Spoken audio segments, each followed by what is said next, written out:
ఒక రూమ్లో చీకటిగా ఉన్నటువంటి గదిలో ఒక కుమారుడు ఆ మెయిన్ గదిలో నుంచి చీకటి గదిలోకి వెళ్ళినప్పుడు చీకటిని చూసి వాడు భయపడితే వాడు ఒకటే అంటాడు, డాడీ డాడీ అని కేకలు వేస్తాడు. అంతేగాని ఈ చీకటి చాలా ఎక్కువగా ఉంది కదా, ఈ చీకట్లో ఇంకేమన్నా ఉంటుందా అని ఆ చీకటిని, ఆ డార్క్నెస్ని ఎనలైజ్ చేయడు. కానీ వెంటనే ఆ చిన్న కుమారుడు ఏమంటాడంటే డాడీ డాడీ అని కేకలు వేస్తాడు.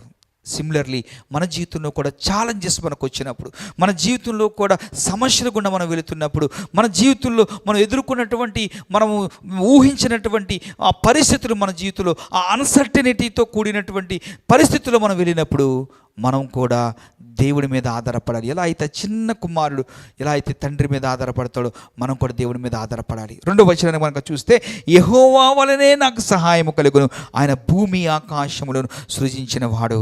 అంటే దాని అర్థం ఏమిటంటే, మనకు ఈ సృష్టినంతటిని సృష్టించినటువంటి ఆయన. చూడండి,